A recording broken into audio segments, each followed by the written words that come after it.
So there's the Chopin in Etude in E major, Opus 10, number 3.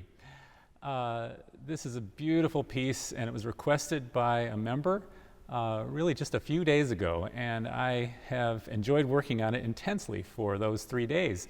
And I thought part of it would be the process that I went through to try to get it to this level, with apologies to Chopin for what I could do perhaps with more time. But it's the process that's important in what we work on as teachers and with our students. And so I thought I'd want to share that process with you, particularly in some of the awkward technical spots in the B section, or the B and C sections. It's also a great vehicle to work on rubato and to interpret Chopin's notational symbols, especially hairpins and accents. Let's take a look, starting at the very beginning in the A section at measure 1. We have a figure here with legato marked, and really it's just an intense legato. It's the kind of round sound throughout that we work on in chords often. Let's say we played just a chord here, and just first try to play a warm chord, and notice that I'm rounding around this way. If I played it with no pedal once, it would just be like this. If I played it straight up and down, that would be just like this. And that sound is not cushioned, it's just straight down, so it doesn't sing for quite as long. If I voice it a little bit more, and also you'll notice that my finger will slide a little bit on that top note, then we can have a better cantabile sound. So if we isolate just the top voice alone once, notice that I'm playing this and I'm actually doing the release and re-engage technique. So even as I play this 8th note upbeat, I think I could just play and sort of sense that I'm transferring that the whole time, but I think it works even better if I play it, release it, re-engage it. So it's like I'm going da, da, dum inside of myself, but of course no one should hear that. It should sound like da, dee. So if we check this out, one thing we can do is to practice all 2-note slurs, 5 to 3, 3 to 4, through 4 to 5, and finally at the end of this bar we'll switch over to the 4th finger. The middle voice we have to control throughout, and that's what makes this an etude, a study. There's a study in double notes, there's a study in tritones, or these different kinds of diminished 7th chords, both in the tritone section, this one, and also in the interlocking major 6th section. So there's different kinds of double notes, and also in the B section. So although this etude is not looked at as a bravura etude, there is a con bravura section there at measure 46, and the etude is still a very sophisticated work, and one that has advanced technical study, even in just in being able to produce a good cantabile consistently, as well as I think it's an etude in rubato. So, and interpreting Chopin signs. So if we start if we come back to the middle voice, we have, so this is just going to be very understated compared to the top voice.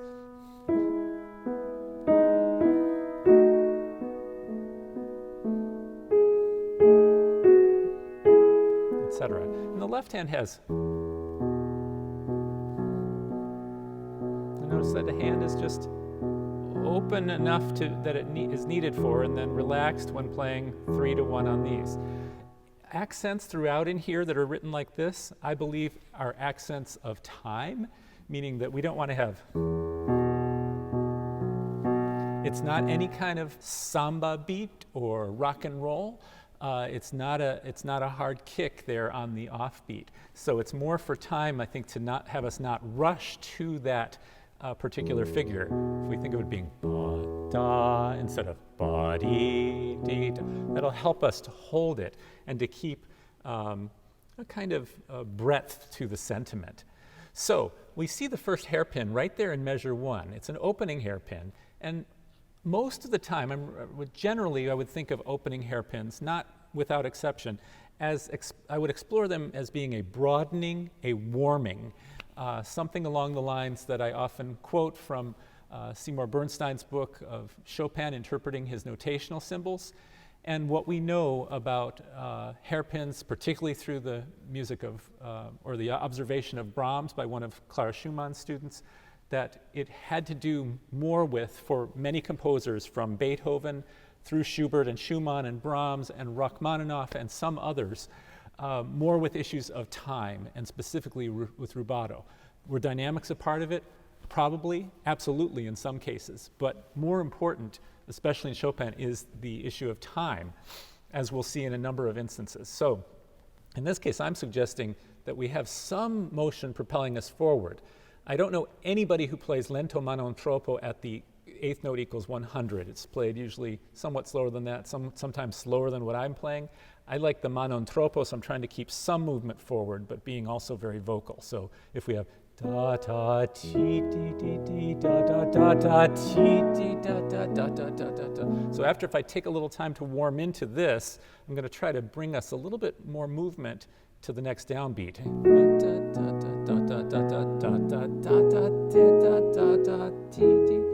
So there we have two note slurs under hairpins that are like this, right? So if we have, and again, we release the arm weight on this until right before here, I'm switching back from 5 to 4. If you notice that in this, they're almost playing at the same time, and then pretty soon I have it just on the 4, right before I have to play the transference to here, because I want to hear as though this note has been dying, da, but I still want to hear da, da, ti, da. But it's so soft, we have to be sensitive to play this one, da, da, ti, da, ti, just so it doesn't become all the way to, that was probably too much. But the first one, if I just play da, that's probably too soft. So you have to really experiment with coming back after playing this note. How can you match it with the G? So somehow when you're on the long notes, sometimes we take more time on the long notes, but in this case I think we establish them, and then we have to kind of keep it moving, or else the whole thing is going to die. Because I took the time there, now I'll move a little forward. There was an agogic accent, right? Da, ti, da, ti, just a few microns of time. If I had no time at all, it would be, right? But if I go, da, ti, da, ti, and then move, keep on moving to there, da, ti, da, ti. Now we can breathe. So those first, it's about 5 measures, right? So it's not totally symmetrical phrasing like in classical music from the classical period. Now we have one long slur of these double notes. Accent, now stretto. And ritenuto. So what does that mean? Well, we had balance within the rubato there, because the stretto is a sort of tightening or a quickening of the music. So if we first have the hairpin and the crescendo comes after that, that would imply that we're still starting quite a bit less. This is the first time we've had an E7 chord. So we've been here and here, right? Mostly it's been between E major and B, or B7. Now he makes it E7. That gives us the sense of expectation of moving to another chord.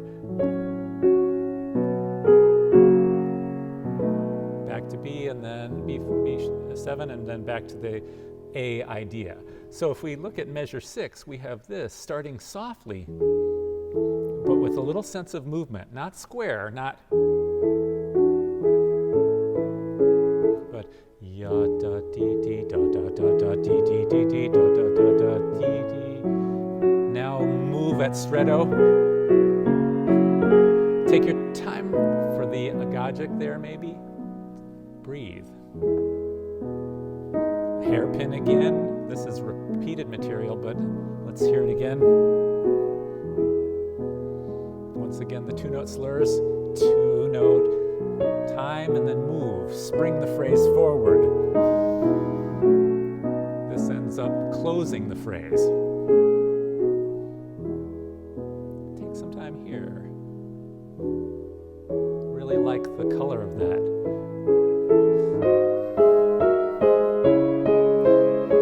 once again, Chopin is building with double notes and even triple notes a couple times here in measure 14. So we have 2 notes, 2 notes, and 4 notes under slurs. So that's very different than just playing dee da dee da dee da da da da, right? Let's actually take the time to sing ti da ta da ti da da da ti da ta da ti da da da, and actually work to play that. I would separate that out with just the top voice. Dee da.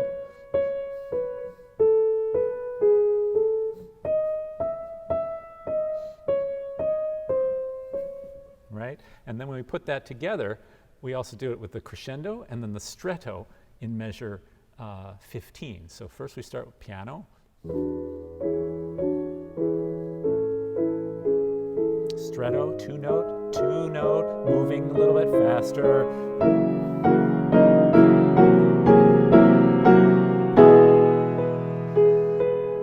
Okay, so here we have crescendo e ritenuto, and you notice I circled that which was missing in this particular edition by Mikuli, who was Chopin's student. This edition didn't have very many errors, but you'll notice that I marked in blue the text additions and changes. And so when I wrote crescendo e ritenuto, that's to say that they come together.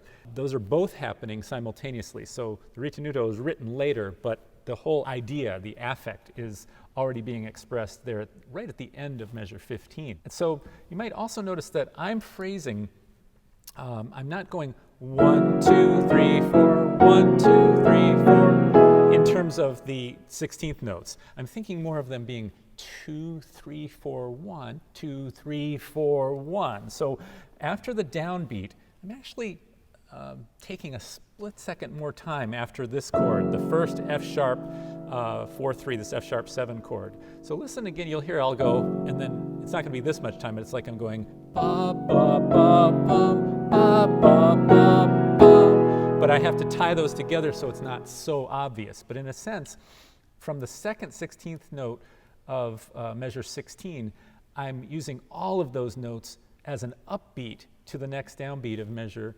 17, but doing it in a way that it also is stretching. You almost feel like the sunshine is appearing at the E major 6/4 chord. There's also an etude in E minor, E major, opus 25, number 5, that ends that way. It has...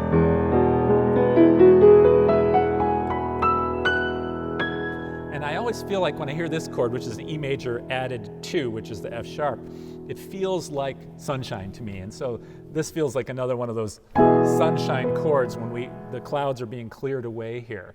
Let's hear that now again from measure 14 and see if you can appreciate that happening. I will continue, and I'll just also clue you into what I'm going to do in measure 17. Notice that there's a fortissimo and then a hairpin at the end of measure 17. Well, often this is seen as a diminuendo. I would like to suggest to you that this is not a diminuendo. That diminuendo, Chopin bothers to write in measure 19. But I think this is, if the fortissimo is reached, we should sustain it. It doesn't mean yelling, it just means it's sustaining it in the sempre legato. Imagine you have a full string section playing this music, and then that way you have a more gradual, sort of orchestral diminuendo that takes place over 4 measures, and the real diminuendo takes place in measure 19 and 20, as opposed to letting most of that drop down too soon. So here we are from measure 14 to measure downbeat of measure 21.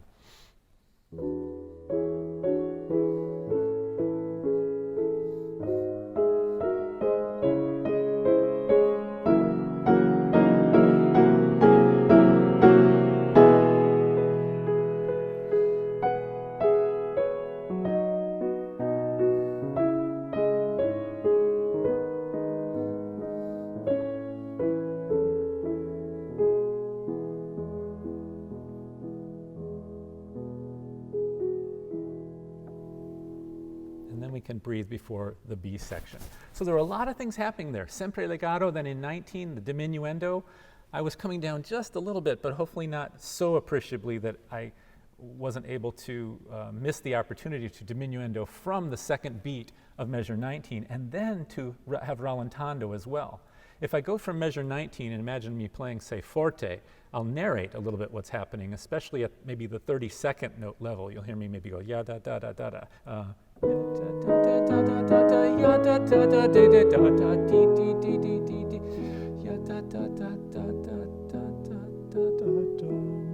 And what I'm trying to demonstrate by that with my my voice is the sense that the rallentando is proportional, that we can just keep conducting a little more slowly if we're going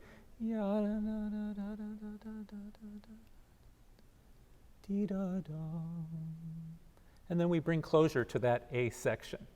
As we go into the B section, we have something interesting right from the beginning, that not just poco più animato, a little bit more, in this case, animated, but you also have that in the left hand with its staccati, this boom, ba, dee, da, it has a completely different character all of a sudden.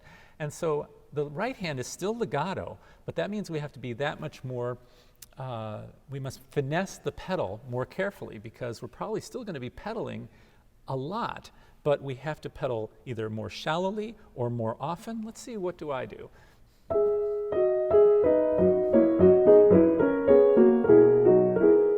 Okay, in slow motion, I think I'm pedaling each 16th note.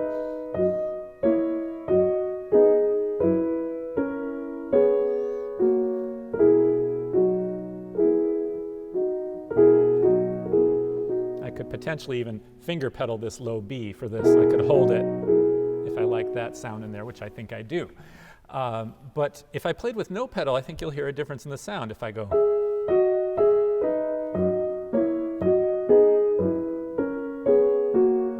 right, and I'll put some pedal now again.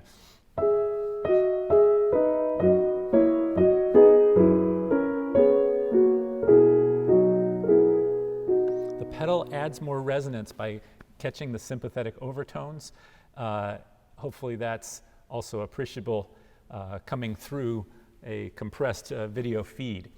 But certainly I would encourage you to play it often with pedal. Play it without pedal for practice, and then add pedal to try to add more resonance.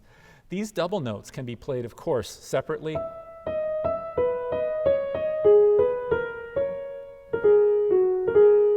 And I did offer another fingering that I saw in the Cortot edition that goes, he goes 5-1 to 5 to 4-1 to 3-2. So he's able to keep these legato. In the end, I've decided to do 4-3, 3-1, 2-1.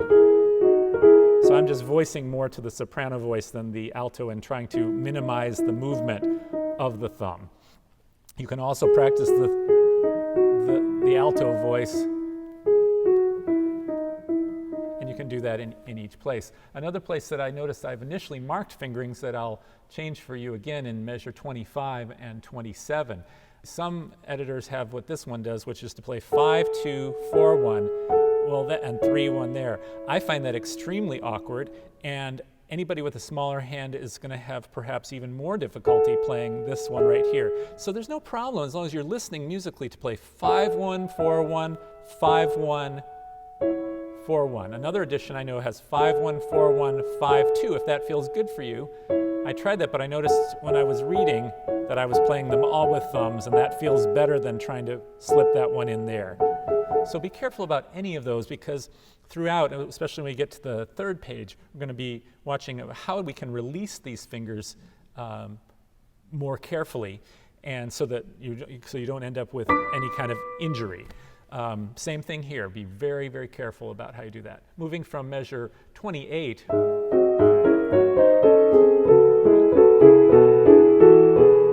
Here we have a figure that the left hand has the staccato again, and it keeps it sort of agitated and animated a little bit.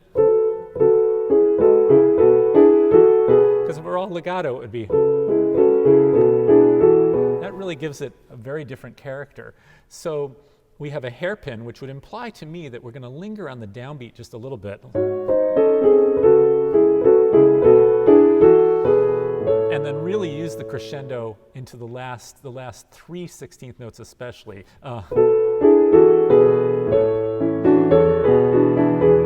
And then we have that sort of alternation we associate with Schubert a lot between and then.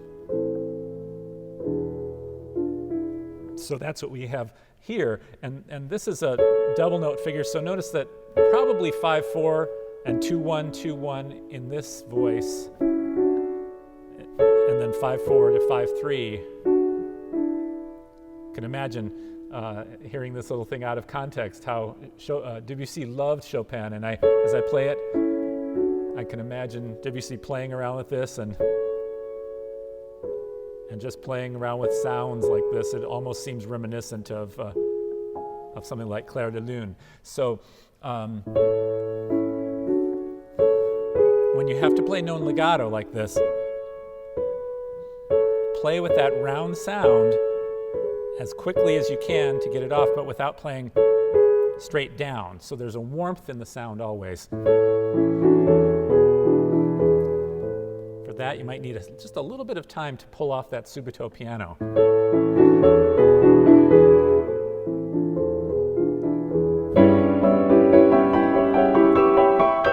And then traditionally, that's played with a little bit of a cellorando. I think I've heard people do quite a bit more than that, but I like to keep it in some proportion so that it has some relationship to what's just happened and what's coming after it. So if you're thinking of 1 or 1, 2, 1, 2, 1, 2, 2, 2, 1, and 2, 1, 2, 1, 2, 1, 2, 1. So obviously you can take a little bit more time in there and decide you can push and pull, and that's very much a part of the style. Obviously, if you went back and did that more sort of metered or metronomically, shall we say, it would not have the same inflection, and it would also be rather square. So it does seem like if you follow the principle that when the harmonic rhythm is slow, we can move through things more quickly. In this case, the harmonic rhythm means that this rate of speed of change of harmony. Well, this is all the same C-sharp half diminished harmony. So it's a little bit awkward to play these figures. Again, they're more double notes, and you can play them in various combinations, meaning the top two voice or the bottom voices. And then you can also decide, I've offered a couple different fingerings, and find that sometimes I feel like I want to try it with 1/4, but your hand may feel better on 1/3, as mine does later. I like 1/3 here. I kind of like 1/4 on both of these, and then Chopin gives us this hairpin and portato. So, so here's a thing about portato. Sometimes we think of portato. If I just think I'm playing a portato note without pedal, I would play, right? But if it were legato, it would be this. Or without the bottom note, we'd have this. So back to single portati. So you can also play this with a little more pedal in this style, and actually maybe the fingers will be legato, but the arm will drop. If I do this, that also works for a portato in a romantic landscape like this. So much of what we were taught about how to play the piano just doesn't work. I developed Entrada with the goal of helping you express better music by mastering whole body technique, to harness the power of video instruction so you can achieve outstanding results at the piano. When you're able to let go and play piano with your whole body, it's so much easier to make music. You're able to trust yourself, be more creative, and take risks to really express what you want.